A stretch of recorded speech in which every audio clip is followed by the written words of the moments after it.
बचपन से सुना है कि कपड़े का व्यापार एक इज्जतदार व्यापार और आपकी इज्जत को ढक के रखता है।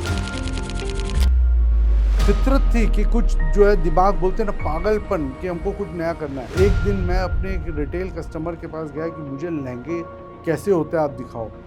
तो उन्होंने मुझे बोला तुम पागल हो गया कि तुमको क्यों लहंगा बनाना है, तुमको जो है तुम साड़ी इतनी अच्छी बना रहे हो। जो हमारे बहुत अच्छे बड़े ग्राहक थे वो सारे हमसे निकल गए और एकदम से टर्नओवर जो हम यहाँ पे थे यहाँ पे आ गए, सारे ऑर्डर्स कैंसल।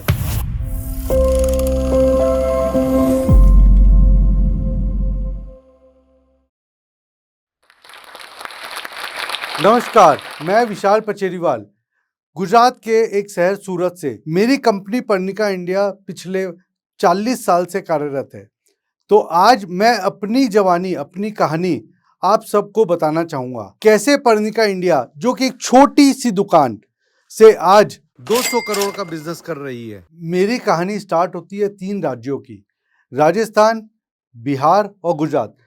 मेरे में राजस्थान जैसी बुद्धि, एक मारवाड़ी की बुद्धि, बिहार जैसी परिश्रम करने की शक्ति और गुजराती वाला माइंड। सो मेरे दादाजी रहने वाले राजस्थान के, वहाँ की परिस्थिति सही नहीं थी तो वो वहाँ से आए बिहार में हमने, मेरे दादाजी ने छोटे से कपड़ों का व्यवसाय स्टार्ट किया जो कि बहुत छोटे रूप में चल रहा था। फिर मेरे पिताजी के ऊपर वो पूरा बोझ आया परिवार को संभालने का, तो वहाँ पे भी हम लोग कपड़े का व्यवसाय कर रहे थे। बट सिचुएशन बोलते हैं ना, हर रोज एक जैसी नहीं होती है। कुछ कठिनाइयाँ आई जो हमारे व्यापार को बहुत ज़्यादा अफेक्ट किया, उससे हमारा व्यापार पूरा ज़ीरो हो गया। फिर कुछ परिवार वालों, कुछ रिश्तेदार की मदद से जब पता चला कि भाई सूरत एक ऐसा शहर है जहाँ पे कपड़ों का व्यवसाय होता है, और देखिए हमारे खून में कपड़ा था। बचपन से सुना है कि कपड़े का व्यापार एक इज्जतदार व्यापार और आपकी इज्जत को ढक के रखता है। तो जब कुछ परिवार वालों की मदद से समझ में आया कि सूरत हमको जाना चाहिए। सन 1984 जेब में कुछ रुपए लेके पापा बड़ा सपना लेके सूरत आए। सन 2000 में मैंने अपने 12th की स्टडीज कंप्लीट करके जो कॉलेज जाना था, तब वहाँ पे आया कि पिताजी का कहना था कि भाई अब तुम सीए कर लो। मन में कहीं नहीं था कि सीए करना है, बट स्टिल उनका मन रखने के लिए मैंने सीए स्टार्ट किया। 1 या 1.5 साल में ही पहला जब एग्ज़ाम्स आई तो उसमें फ़ेल हो गया। फ़ेल होने के बाद बहुत मतलब बहुत मन टूटा कि कैसे करूं। अब एक दिन ऐसा आया कि अब तो कुछ करना ही पड़ेगा। पापा के पास बड़ी हिम्मत जुटा के एक दिन सुबह नाश्ते के जब टाइम था, जाके बहुत अपने हाथ को कंट्रोल करके, मन को कंट्रोल करके पापा को बोला कि पापा मेरे से सीए नहीं होगा। मुझे ऐसा लगा था आज का दिन तो जो है मेरे लिए एक अलग प्रलय लाएगा, लेकिन भगवान वो दिन मेरे साथ था। पिताजी ने हंसते हुए बोला, बेटा कोई बात नहीं, अगर तेरा मन नहीं है तो कहीं कोई दिक्कत नहीं है, ठीक है, तुम क्या करना चाहते हो, उन्होंने मेरे से पूछा। मैं बोला पापा मुझे व्यापार करना है, मैं सीए नहीं कर सकता। तो पापा ने बोला बेटा एक काम करो, तुम कहीं नौकरी कर लो। लेकिन मेरे को नौकरी नहीं करनी थी, चूँकि बचपन से मैंने हमारे परिवार में देखा था कि कोई भी नौकरी नहीं कर रहा। तो मैंने बोला पापा मुझे कपड़े का व्यापार में आना है। पापा ने बोला बेटा हमारा व्यापार छोटा-सा तो व्यापार है, उसमें हम 2 जन हैं, मेरे भैया और मेरे पापा 2 जन। बोले तुम्हारी पहचान कैसे बनेगी? मैं बोला पापा मुझे आप एक मौका दो। उन्होंने मुझे एक दिन बोला कि बेटा एक काम करो, तुमको अपनी पहचान बनानी है, तुम जाओ मार्केट में। तो मुझे केरला भेजा गया पहली बार।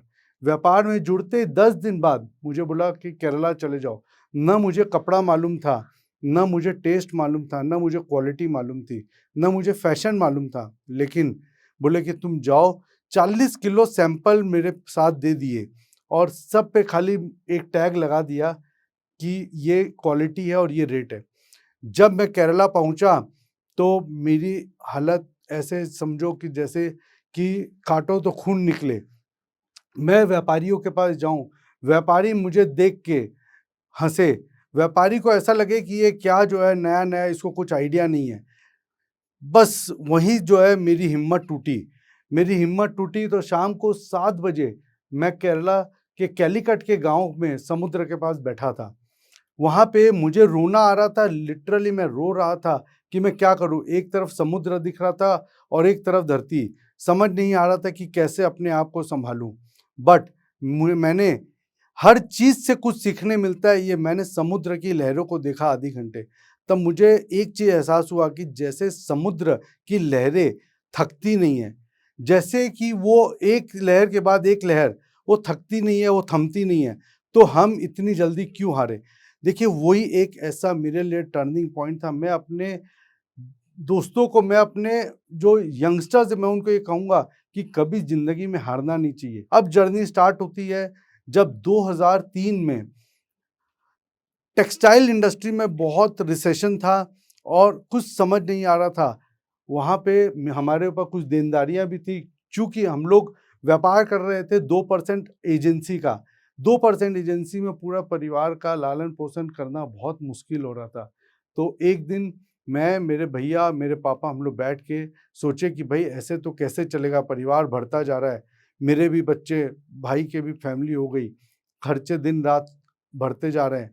तो ये हुआ कि भई हमें कुछ अब समय के हिसाब से हमको परिवर्तन करना चाहिए। उसी समय एम्ब्रॉयडरी मशीन सूरत में, इंडिया में आ रही थी।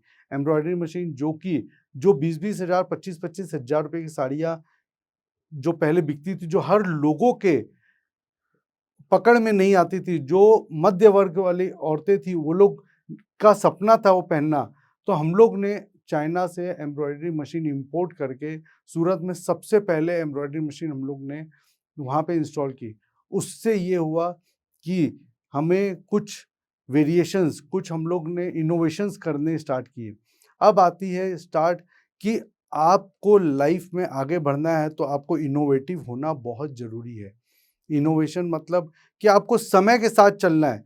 जो ढर्रा पहले हम लोग का व्यापार चल रहा था कि भई ठीक है, जैसा चल रहा है वैसा। लेकिन हमने जब ये देखा कि हमको समय के साथ चलना है, एम्ब्रॉयडरी मशीन आई, तो हम लोगों ने एम्ब्रॉयडरी।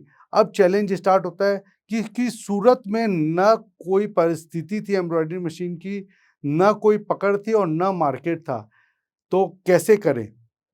हम लोग सुबह से लेके रात तक साड़ियाँ बना के हफ्ते में के 7 दिन में से 3 दिन कपड़ा बनवाते थे खड़े होके, और बाकी 4 दिन सुबह से लेके रात तक गाड़ी में माल भर के कभी बॉम्बे, कभी भरूच, कभी अहमदाबाद, कभी बड़ौदा, ऐसे शहरों में जाके छोटे-छोटे रिटेलर्स को माल अपने हाथ से डिलीवरी करते थे।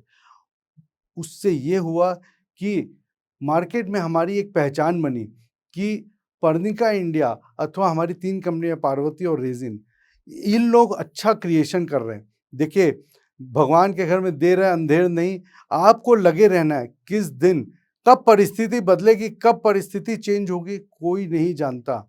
अगर आप गिव अप करोगे, तो आपके लिए रास्ता बंद हो जाएगा। बहुत सारी परिस्थिति आती है जहाँ पे वाई जंक्शन जैसा होता है कि हम दाएँ रास्ता चुनें या बाएँ रास्ता चुनें। उस समय आपको चुनना है कि आपका कॉन्शियस माइंड, मतलब आपका दिल क्या गवाह दे रहा है। तो आप उस समय, हमने यही चुना था कि हमको एम्ब्रॉयडरी मशीन के व्यवसाय को आगे बढ़ाना है, और वो एम्ब्रॉयडरी मशीन की जहाँ की हम लोग के पास 10 आदमी का स्टाफ था, आज के दिन हमारे पास 1200 आदमी का स्टाफ है। 1200 हमारी टीम है, जो कि बहुत एक अच्छे बेहतरीन काम कर रही है। फिर आया 2006। 2006 में मुझे अच्छी तरह याद है कि हमारे पास कुछ कस्टमर्स ने बोला कि लहंगे हमें चाहिए। लहंगे हमको लहंगे की स्पेलिंग तक नहीं मालूम थी कि लहंगे कैसे? लेकिन कुछ नया करने की चाह रहती थी कि हमें कुछ तो नया करना है, और फितरत थी कि कुछ जो है, दिमाग बोलते हैं ना पागलपन, कि हमको कुछ नया करना है। तो एक दिन मैं अपने एक रिटेल कस्टमर के पास गया कि मुझे लहंगे कैसे होते हैं आप दिखाओ।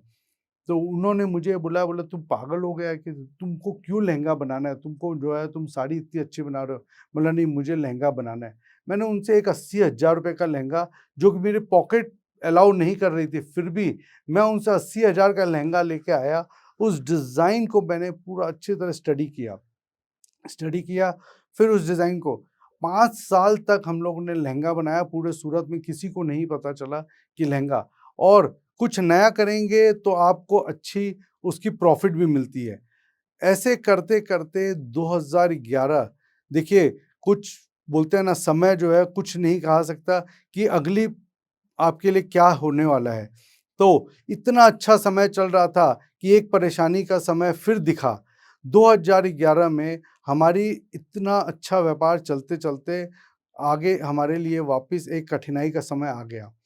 किसी को नहीं मालूम कि कब क्या होता है, लेकिन एक ही चीज़ है कि आपको लगे रहना होगा, आपको हारना नहीं होगा।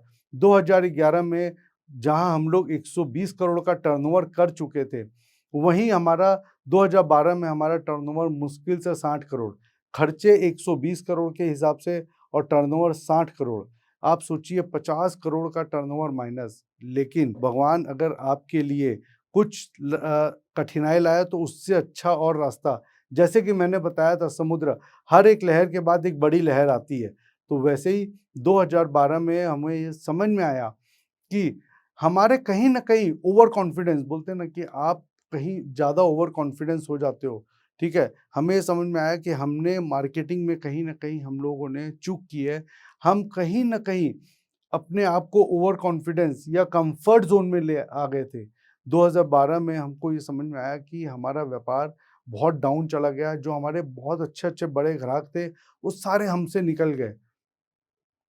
कठिनाई इतनी बड़ी हो गई कि कुछ समझ में नहीं आ रहा था कि क्या करें? जो नई डिज़ाइन निकाले सारी फ़ेल हो जाए। बट हमने फिर बैठे, मैं और मेरे भाई एक दिन सुबह बैठ के हम लोग ने डिस्कस किया कि ऐसे कैसे चलेगा? खर्चे भी बहुत हैं, बैंकों के लोन भी हैं, हमको कैसे सर्वाइव करना है? हमने सोचा कि नहीं, हम वापस 2003 में जो हमने सोचा था, जो किया था, हम वापस वहीं से स्टार्ट करते हैं। हमने वापस door to door marketing start की। जब door to door marketing start, तो कस्टमर से हमको पता चला कि हमारी गलतियाँ क्या है। कोई नहीं, भगवान के घर में देर है अंधेर नहीं, हम लोग ने मार्केटिंग जब वापस स्टार्ट की तो हमारे वापस सारे कस्टमर्स हमसे वापस बहुत अच्छी तरह जुड़ने लग गए। हमारा व्यापार वापस बहुत अच्छा चलने लग गया। तो दोस्तों 6 साल बहुत अच्छी से गुजरे, बहुत अच्छी स्पीड, जिसमें हमें ना सोचने की ज़रूरत थी ना कुछ। भगवान के घर में देर अंधेर नहीं, दे धनाधन दिए जा रहा था। बट किसी को नहीं मालूम कि अगला क्या होने वाला है। पूरी दुनिया जैसे थम गई थी। कोविड जिस नाम को सुन के आज अच्छे-अच्छे परेशान हो गए।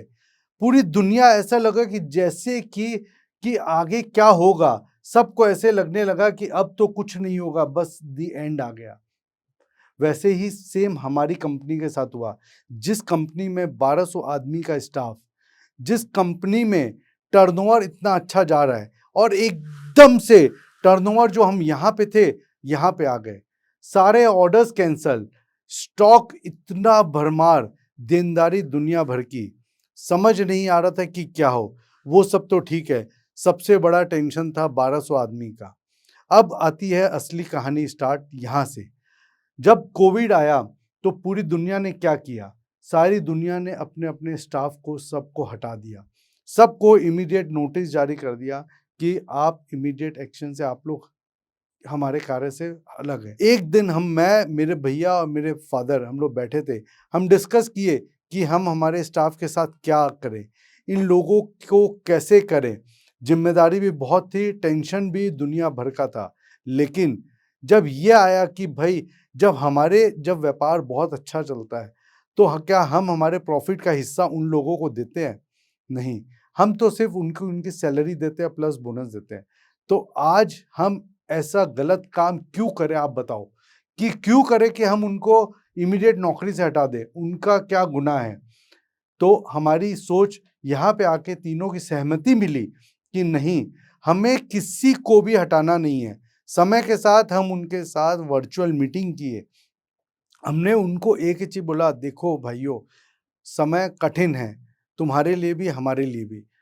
लेकिन जैसा हम हैं वैसे तुम हो। तुमको कहीं कोई किसी भी स्टाफ को, हमारी टीम को कहीं कोई टेंशन लेने की ज़रूरत नहीं है। आपको जितना पैसा, बहुत ज़रूरत वाला जितना पैसा चाहिए, आप हमें लिखिए, आप हमें मेल करिए। हमने एक भी स्टाफ को ना नहीं बोला। तो दोस्तों कोविड का दौर गुज़रा। जैसे-तैसे 2022, 2020 से लेके 22 जो समय बहुत कठिन था। जिन लोगों ने हमारे साथ दिया, उन लोगों के साथ हमने वापस एक नई कहानी स्टार्ट की। जैसे तैसे हम लोगों ने व्यापार को वापस 2022 से अपने आप को खड़ा करना स्टार्ट किया। तो दोस्तों, जो व्यापार एक छोटी सी दुकान, जो एक 2% कमीशन एजेंट का बिजनेस से स्टार्ट हुआ था, आज वो एक 200 करोड़ का मैन्युफैक्चरिंग हब बन चुका है। तो दोस्तों, मैं आपको यही कहना चाहूँगा कि सपना देखिए, सपना भले छोटा होता है, लेकिन सपने को पूरा करने के लिए मेहनत, जज्बा और ईमानदारी बहुत ज़रूरी होती है। जाते जाते मैं एक बात और ज़रूर कहना चाहूँगा जो स्टॉक के बारे में। मैं पिछले 10 साल से जो स्टॉक सुन रहा हूँ।